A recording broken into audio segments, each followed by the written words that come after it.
Hello, everybody. Welcome to Women Express. I'm Denise Harrington, your host, along with Nia Harrington. Hello, everyone. We've become a duo. It's a thing that we do together now in service to women and our ability to power up with our voices, in our places, in our purposes on this planet. That's how broad we've gotten in our approach. We are lucky today. We have Christa Tichy. I'm not going to say what she does because Nia is going to read her bio, but we had a wonderful pre-conversation with her. So I'm looking forward to talking with her today. So Nia, why don't you tell everybody who she really is? Yes. Maybe. Yes. Just the tip of it. So Christa is proud to be the first female licensed master electrician in the state of Maryland and serves as a leader, mentor, and educator throughout the community. She owns C&T Electrical Contracting, which is a woman-owned licensed electrical company operating for over 15 years, providing residential and commercial electrical services, repairs, maintenance, and new construction, with a commitment to excellence in customer service, quality, and craftsmanship, and creative solutions. Welcome, Christa. Thank you. We're so excited. Yeah, we're really excited. It's funny because when you say that you're a master electrician, you definitely don't think, oh yeah, there's tons of women doing that. Right. And you started 15 years ago when I'm sure the pool for women in electrical work was probably pretty small, if not nil. How was that? My gosh, when I think back about that, there were times when I often wonder, like, why am I doing this? Like, should I even attempt this? But along the path, I had a lot of good mentors, and there was a lot of other electricians and a lot of other electrical companies that kind of motivated me and said, this is something we need to have. Like, we don't have a lot of women in the trade, let alone master electricians. And what I found was a lot of times some of the electrical companies had issues with going into homes with seniors that may have felt, especially senior women, that had a sense that they wouldn't even have electrical or construction work done because there was this sense of themselves and vulnerability. Wow. And believe it or not, a lot of my colleagues would say, we know a lady electrician. We know her and she's real. And they would say, well, call her. And I started doing a lot of work for senior women in the community that said, if you weren't a woman, you would not be in my home, young lady. That's so sweet. That's so real. I was thinking story. Just the other day, I heard that, older women especially are so vulnerable. So they do so many things to protect themselves that's something you would never even think of, that they are like, I'm not going to deal with that because I don't want a man in my house. I'm a stranger. Well, I do have a question for you. So what is a master electrician? Yeah, like what is that level?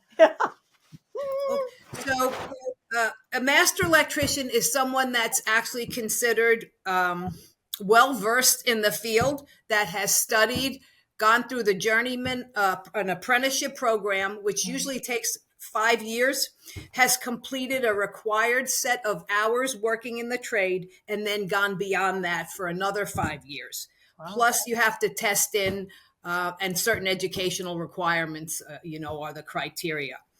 Wow. Well, what led you to this? I mean, it's unique in all by itself.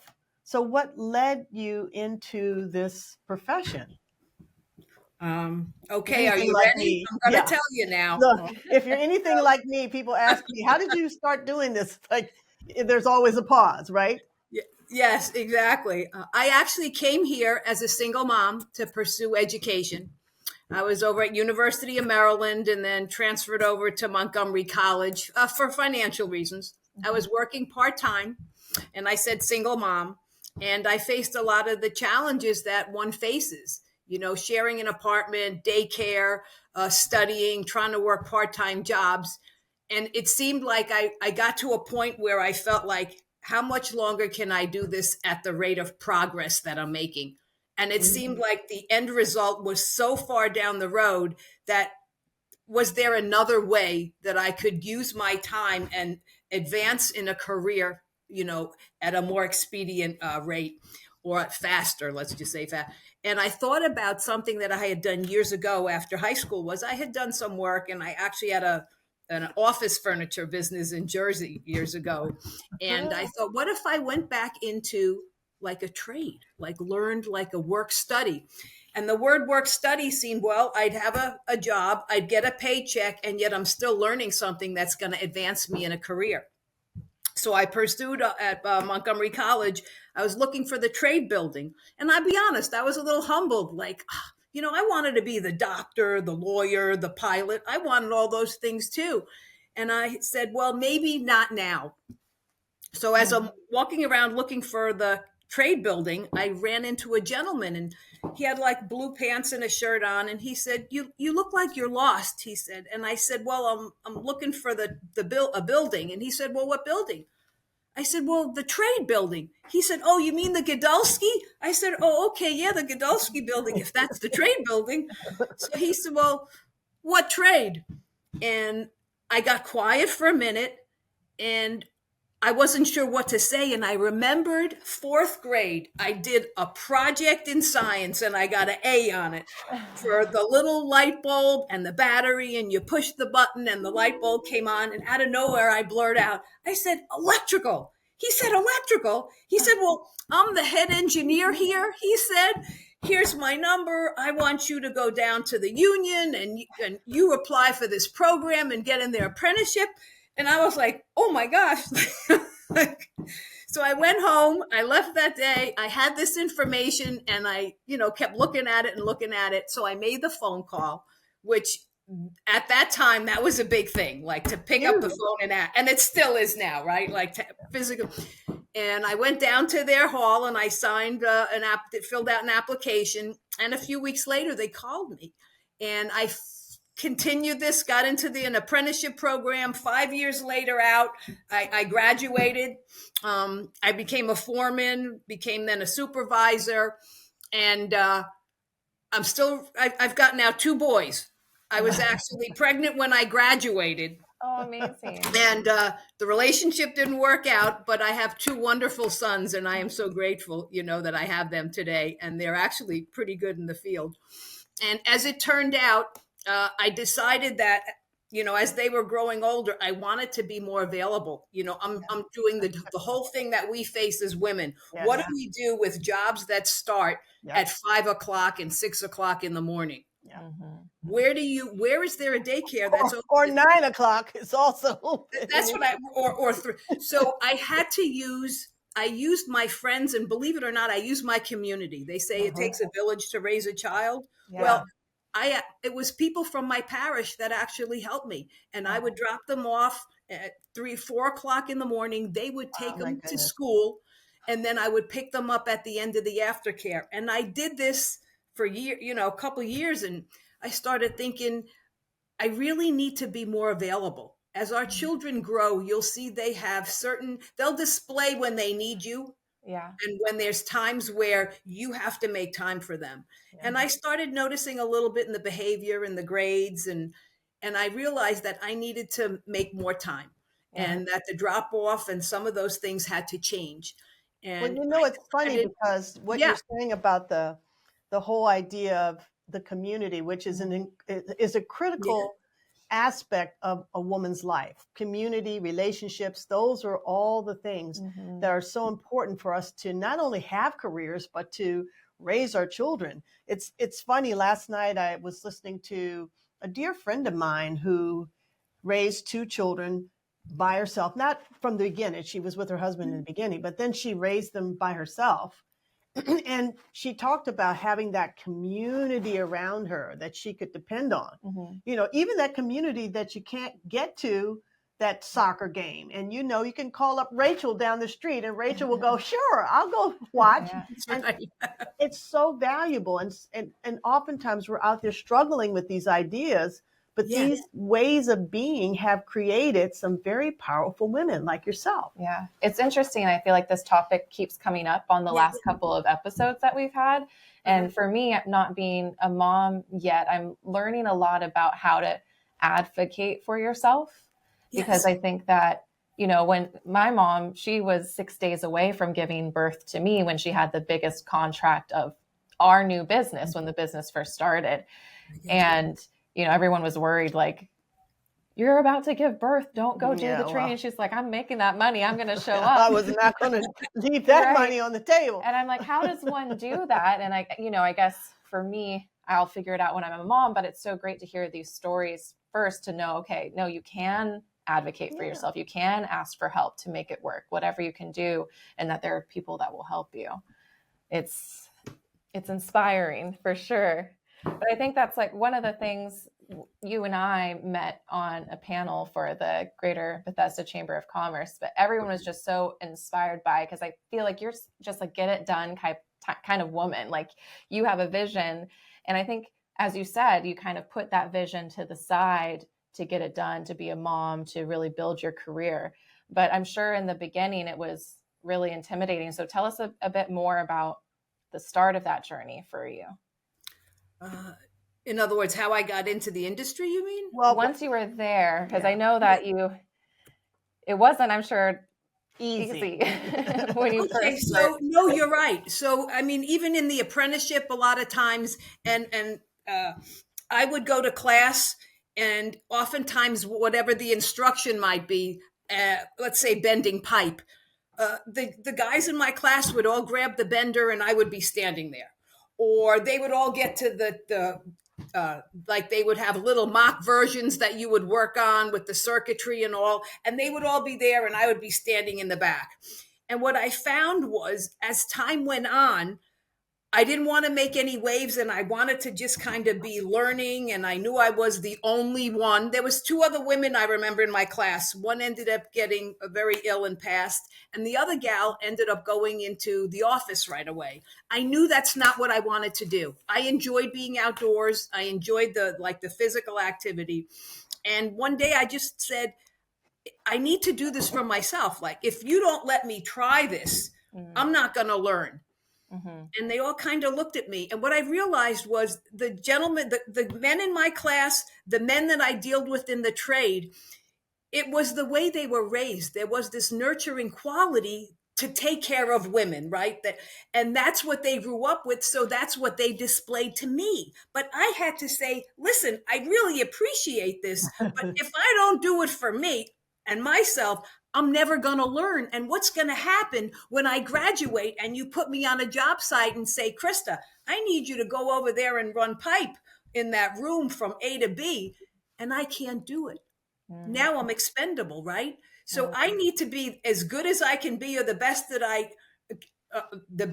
I'm capable of being. And I need you to help me along the way to get there, because you're my instructors, you're my teachers, you're my mentors.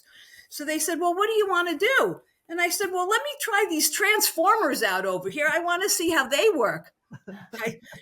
Hindsight 2020. I don't know if I would have jumped right out there on that a little bit, but I did end up with a 14-foot ladder, and I worked at the old printing press, and I did fire alarm for quite a while. I think I had over 100 and something devices that they tested off this 14-foot wood ladder I dragged around for weeks.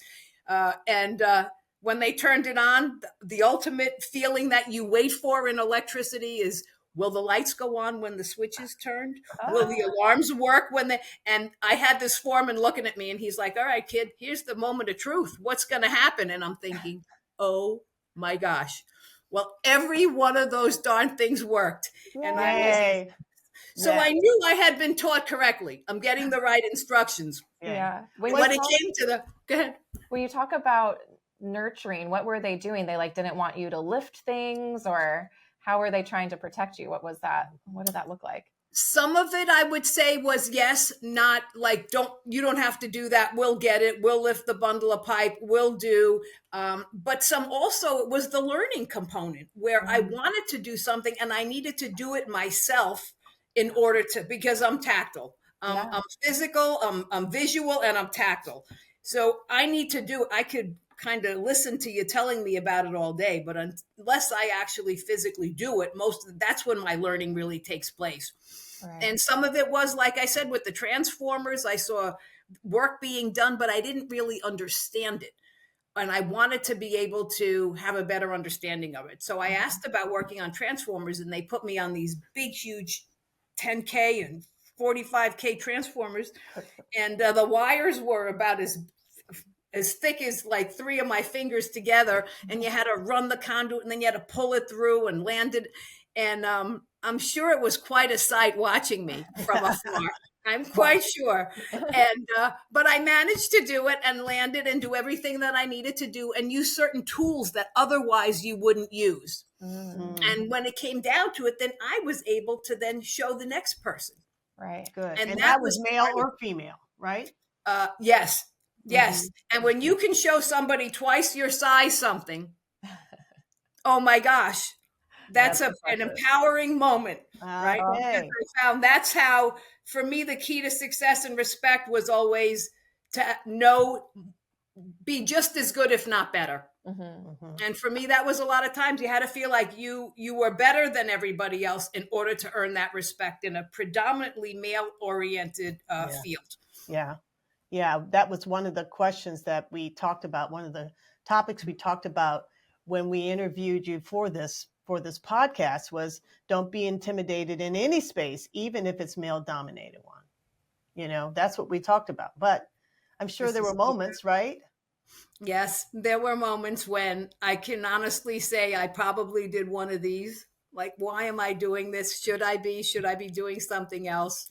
And I don't know. I knew what the end result would be. I knew what the outcome and the type of change in lifestyle. And I think that's what pushed me. That I knew if I could get through this, I could do anything. And, I always say, even when you don't think you can do something, do it anyway. All right.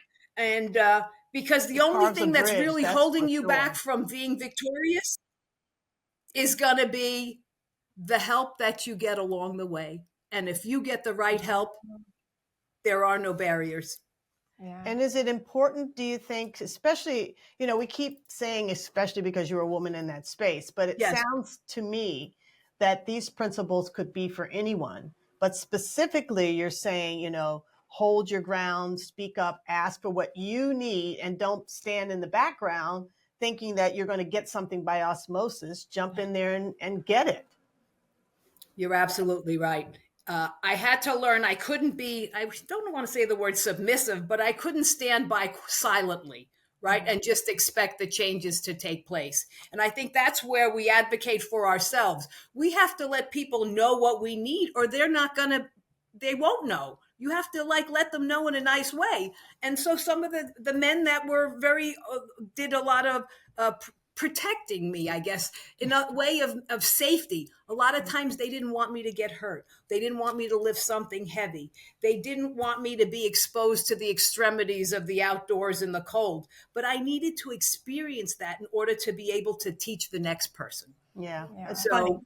That's a funny way of looking at it because, you are in a trade where it's more physical. And I'm sure there are women who are listening to this podcast that are in businesses that they're not outside, but they experience the same kind of thing that you've got to stand up and ask for what you need in those environments to really be successful.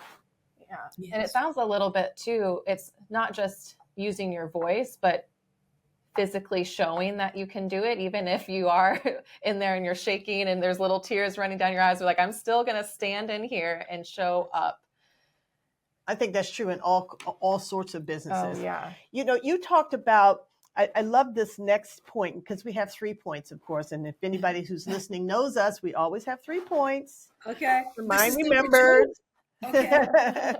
So, you talked about, and I loved this story about you. You said, pursuing a trade opened the door for everything for me, everything I dreamed of. And can you tell us a little bit more about that? How did it actually help you move your career, and what were the life-changing moments and the things that you were able to grasp as a result of it?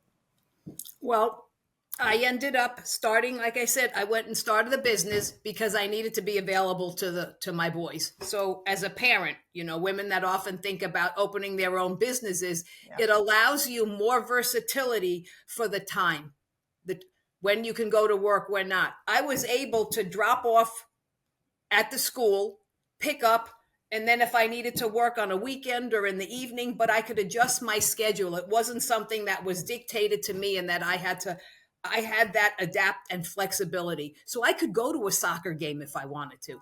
I started coaching. I got on one of the boards and I coached t-ball and soccer, and I did a little bit with the little league, and then I did basketball, and I loved it. And I got on the board, and I was able to be there and coach. And when you coach and you have now I'm giving back. So I'm taking other parents' kids home and I'm dropping them off. Oh, yeah. Maybe some of the ones that helped me a year or two beforehand, right? Yeah. And so I worked it along those lines. When it came to being like the company, it gave me the ability with the flexibility like I spoke of, but also then there was financial abilities that came along with it too. And as far as being like a signatory and working, with a union, you have prevailing wage. You end up with regular increments of pay increases. You have medical and health benefits. You have retirement. You have like all the things that we all aspire to having, right? And when you have those, you're not living paycheck to paycheck every week. Oh my gosh, am I going to be able to? Because you have funds that are going into different areas that are going to secure that longevity, so that at the end, in several years, you're not going to be worrying about, right? Like, how am I going to pay my bills? How am I going to do this? And I think that security is what a lot of us strive for in life, that we're not worrying and living paycheck to paycheck all the time. Well, were you getting equal pay to the guys? That's something I'd love to know. Now, as a union electrician, I was getting what the union was, just as they were providing. So those increments, and then as a foreman, you get above scale, is what they would say. So you would go get above scale, and there was always opportunities a lot of times if you wanted to work overtime. So you would have the weekend opportunities. So I mean, the checks that you were making, that you were bringing home, for the first time in my life, I was able to take the boys on a vacation. I was able to have a car that I could like rely on, right? Buy my first little home. All these things happened because I had that job security. I think there's two things here that I think is a great message for the time. One is the traditional expected route for a woman, especially for a mom, where, there's kind of society expectations of what we're supposed to do. Yeah. But I think now too, with the way that our environment is and economics and trying to find a job, it's so challenging. So what would your advice be to that woman that has that traditional mindset and lifestyle, or is told that she's supposed to do it a certain way? Like, what would you tell her about her approach to a career or life? Well, bringing women into the trade is definitely something it's starting. It's happening. I go to events, I go to career fairs, I speak with young folks on all levels and from all backgrounds, men and women. And the women are starting to say, if you tell me that I can end up with this as a result of entering a field, I'm going to try it. I'm going to try it. I think it's, for me, you got to be healthy. Like, you got to be in good shape, right? You got to be able to get up in the morning. You got to be able to work 8 hours. You may be on a ladder. You may be pulling wire. So I would say, since with this trade, I'm probably in the best shape I'll ever be in. I'll still run a 5K once a month here and there. I feel good. I'm happy. I make sure I get a good rest, but I don't mind getting up earlier. And if you can do certain things, like to get up to be willing to work that 8 hours, don't let any type of, traditional impressions from others affect your success. And don't let anything stop you. Because I think people don't, I wasn't really familiar with this as even being an option of going into a trade and having an apprenticeship, until a woman who works with us, her son, he's been grinding in the service industry and restaurants, and his wife is a nurse and they have a baby, and he's like, you know what, I'm going to get into being an electrician. I'm like, I didn't even one doesn't think of this route, but there's several different trades that you can get into. That it's an option, a great one. It is an option. The electricians that I know, they're all doing very well. They've been able to be good providers for their family. Like I said, the biggest thing for me was when I was able to take the boys to like Ocean City for a couple. Wow. Yeah. And not worry if the car would break down right along the way or overheat. And if they said, Mom, can I get this or can I get that? And I was able to say, yes, you can. It makes a like, big difference. It's kind of moving when I think about it, actually. Yeah. Really. It is. It makes it's a big impressive. difference. It's major. It's such an accomplishment. Did this actually give you an experience of feeling more confident in your world? Being able, especially as you started to grow in your mastership, did the confidence rise, or was it always there, do you think? Is that a part, or what you would call your superpower? Tell me about confidence and achieving your goals. My superpower. That's funny. I just started I like country music, and there is I don't know if you listen to Morgan Wallen, but he just came out with this song called Superman. I love this song. I keep playing it, and because it's empowering, and so to answer the question, what do you think is your superpower? What is your quality that you bring to the table?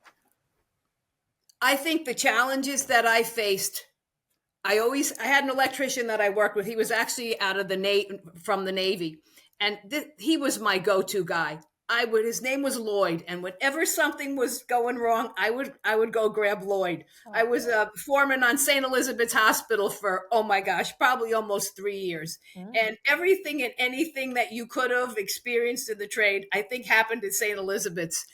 And Lloyd was my guy. And if something was, I'd always call Lloyd, and he'd always say to me, Chrissy, he'd say, your struggles make you stronger.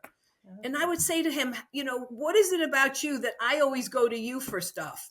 And he said, probably because in the Navy, he said, we were on a boat for like 2 years and we would only dock for a couple days out of that. He said, and the only literature I had was an electrical book. He said, so I read it back and forth, like I don't know how many times. Wow. But I like reading. I enjoy reading, and I learn a lot.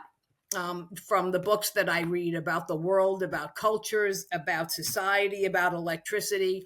And when something interests me, there's this yearning to want to almost be an expert at it, if that makes sense.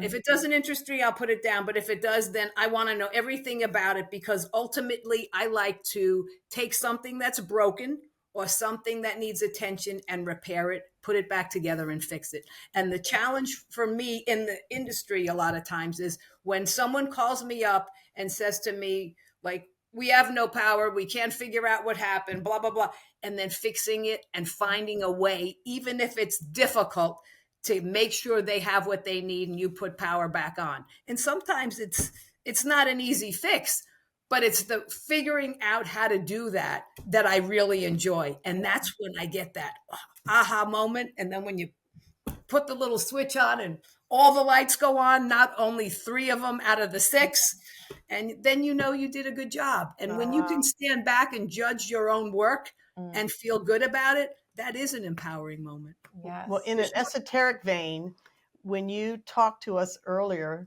you talked about lighting gives you confidence. It says whether I haven't been able to stop thinking about that, but until today, I didn't know where I heard it from, because remember we spoke of, I'm getting my bathroom, there's a little horns outside, I'm getting my bathroom remodeled in my first home, which is great. So exciting.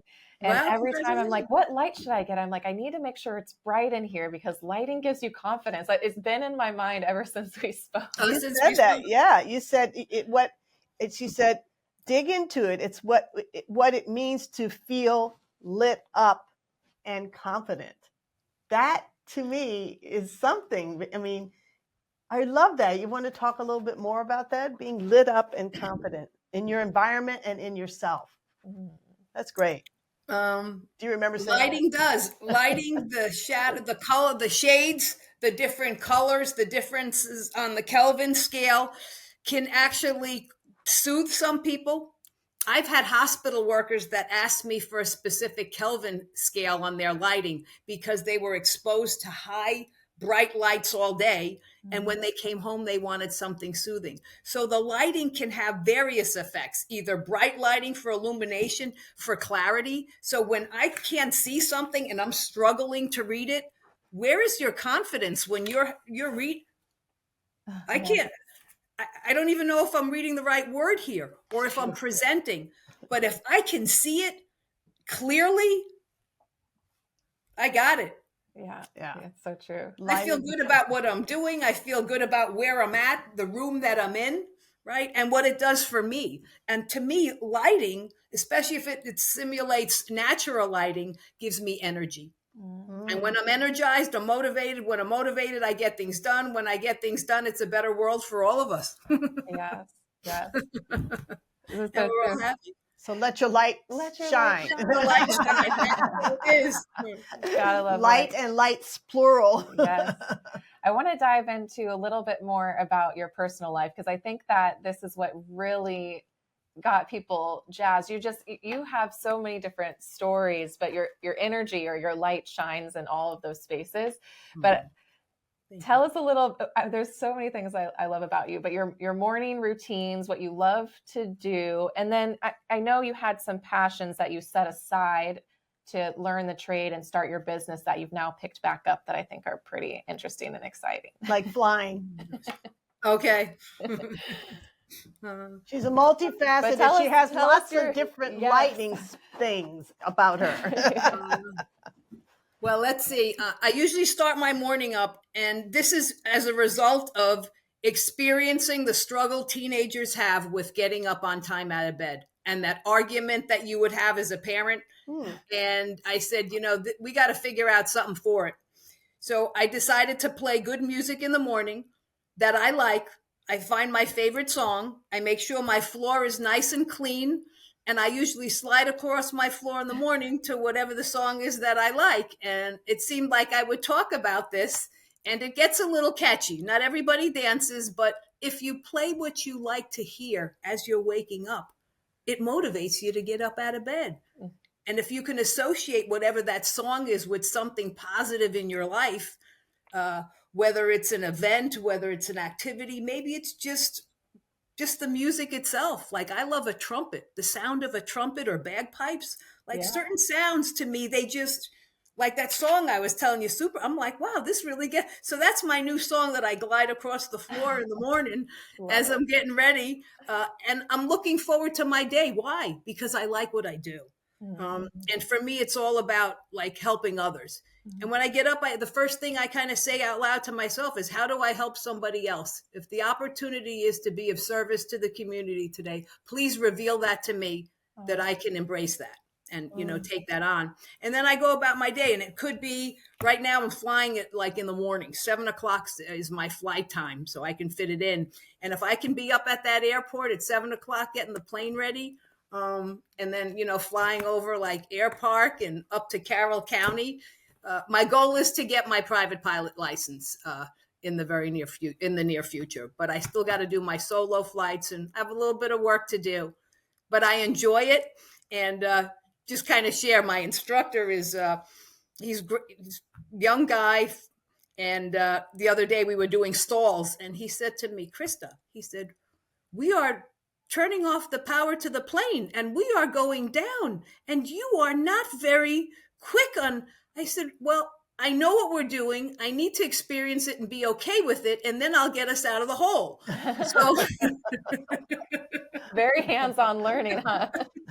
So we go down, and then of course you got to pull the plane up, and you got to give her full throttle and take off. And I think I made him nervous, like maybe he didn't think I knew what to do. But I said, that's how I deal with it. Because otherwise, if I'm rushing, then I'm going to feel I got to feel like okay with knowing what's going on around me, right? And then doing the recovery. So he hasn't said anything since. I think he knows I got it. It's just the way I do it. But he said, we flew the other day and he said, you got it, Chrissy. You did everything very, very well. And I'm pleased. So I think I'm doing something right, whatever it might be. Well, Yeah. if it's that formula of light and confidence, I think you got a bunch of that. And if something intimidates you, that's the thing you need to do. If that's the thing that you're afraid of or has power over or control of you, then that's the thing you need to face. Yeah. You know, to me in life. It sounds a little bit too that your philosophy is experience it. Don't just talk about it. Don't just ask questions about it. Put yourself in the space, truly hands-on experience it, then move through And that's it. when, and that's when the success. So my next thing is I got a little Yamaha FZ6R, which I like to cruise a little bit around town here. We got though a lot of speed cameras, so I'm telling you, they really keep me at a slow pace, which is fine. But I'm hoping next week to be able to ride the bike up to the airport. So Nice. and then ride back from there. I did it on Sunday, and I enjoy those things because I believe in life, especially as an electrician. There's dangers in that, right? And there's risks, but there's a way to take risks safely. So the risks that I take, I know what they are, and then I kind of say, okay, if you ride a motorcycle, but are you going like some incredible speed? No. Are you wearing a helmet? Yes. Do you stop at your stop? Yes. Same with flying. Do you fly on a day when it's pouring rain out? No. So I think we can all be risk takers, but we can take safe risks. That's good. That's good advice. That's very, very good advice. Yes. Push the envelope, but know the threshold. Know the threshold. Exactly. But don't not do it. Yeah. Just because of fear. Because of fear. Right. Okay. Yeah. Well, Christa, you have a formula that I think is incredible. Do you know, I found that this word called lux, Lux. Lux, okay. And it's the measurement of lumens. It's the measurement of light. That's what it is. Have you ever heard that? I looked it up. You heard that? There is lux, lumens, Kelvin, which is actually your color, the color on the spectrum. There's another word called joules. There's all different types of measurements. I like lux. I thought you were going to say flux, but anyway. No, I like lux. I like that too because it's a part of luxury, and that's like really good. That is really, really good. Yeah, when I found that out, I said, "So see, that's why it's all this light that's being measured." Very cool. And did you get excited about it? The learning and the finding something? Yes, it prompted an interest, right? Yes, it did. And that's what I get when I get that little feeling in there, that little energy. I know I like it, right? I'm feeling good about it. It's pretty cool. It's pretty cool. Very cool. Well, thank you so much for spending time with us. Your energy is electric. There's no two ways about it. And if you look at your path of how you got to where you are, you can really and truly say that there are no coincidences in life. Because what you do and what you do as a profession and who you are so in alignment. I can just see it. You're crackling. Whenever we spend time with you, there's that electrical energy that just pours off of you. And I really, really appreciate spending this time with you. I really do. Incredible. Yeah. Thank you.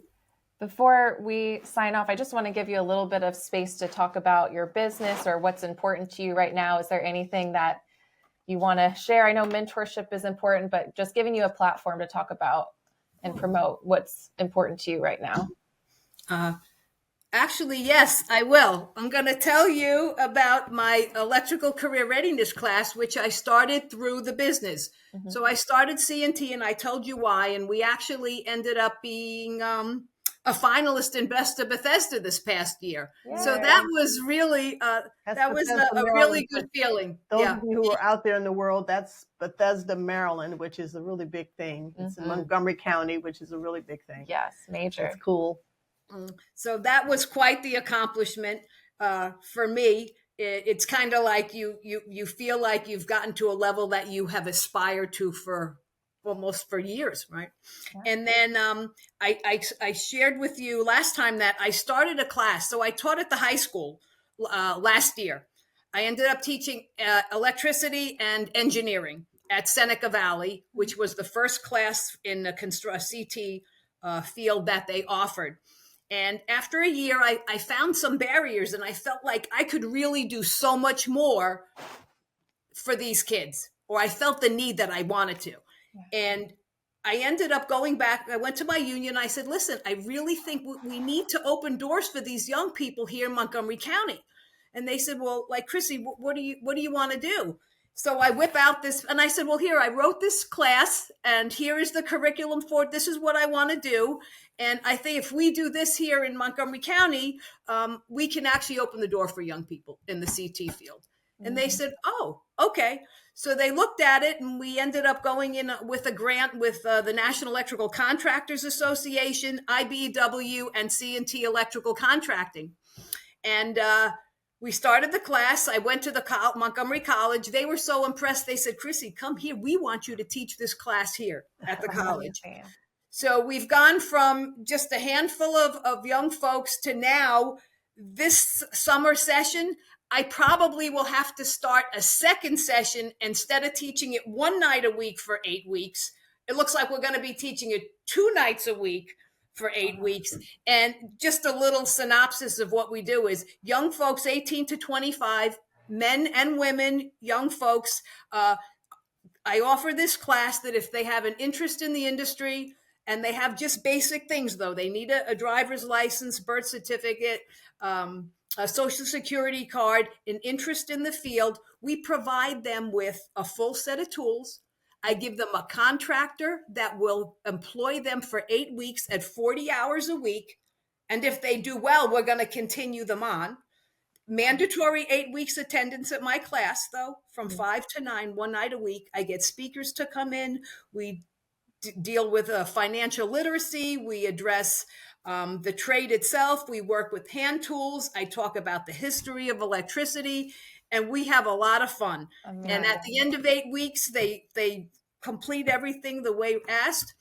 They graduate, and then they have the ability to apply for IBEW with their A program and their residential program and have permanent employment as long as they meet the criteria. Wow. If I had that instead of the foldable hacksaw when I started out, the old mindset was, hey, kid, every paycheck you go out there and you get yourself one new tool, because the ones you have in there are not going to make it. Because I had put together whatever I could find, right, when I first got in the trade. And I learned that. And I still tell my students that today, you'll find on a job site something that you don't have in your toolbox. Well, you budget for that, because that's what's going to make you your money, is the tools that you have for that efficiency. That's nice. Very good.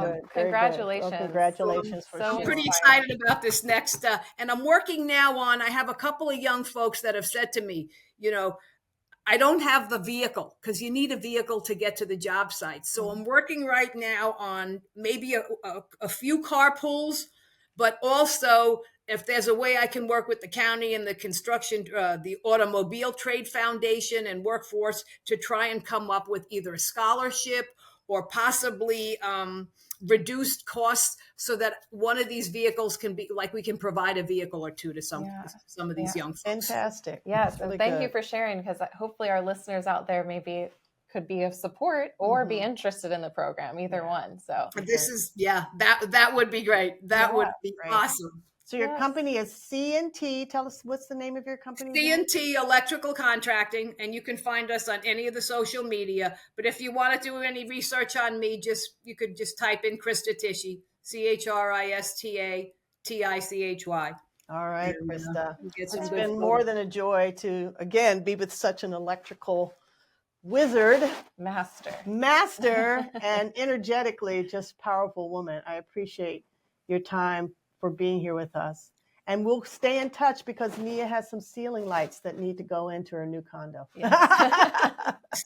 Nia, whenever you're ready, I'd be more than happy to come out, take a look, and see what we can figure out with the lighting. Yes, because I need it for my confidence. For your confidence. And then watch for our listeners. In the next few weeks, we will probably be making an announcement on a political level, but I won't say any more. Okay, we'll keep that in mind for you. Yeah. All right, Christa. So good to see you, and we'll look forward to not only hearing this, but look forward to seeing you soon, hopefully over at Nia's place, and getting those concrete Absolutely. fixed so that they can have lights in them. Thank you, Christa. All right, Christa. Well, thank you. Joy. All right, Women Express, we have some really exciting news to share. And trust us, you're going to want to be in the room for this one. We're going live with the Women Express podcast for the very first time. A full-on, in-person experience, not just a podcast episode. It's all happening on Friday, August 8th at St. John's Knits in Tyson's Corner Galleria in Virginia. It's a beautiful space with inspiring women ready for a real conversation. We're diving into stuff that we talk about behind the scenes. What does power look like now? How do we show up with presence without apologizing for it? And what does it mean when we say style matters when we lead? It's not about fashion trends. It's about how we carry ourselves and how we speak before we even say a word. This event is intimate, it's intentional, and spots are limited, so make sure that you RSVP. We'd love to have you there. You can find us at women_express_ and click the link in the bio for our link tree, and you'll have the link to our Eventbrite there where you can sign up. This isn't one of those let's just catch the replay moments. You'll want to say, I was there, and we'll see you there at Women Express Live.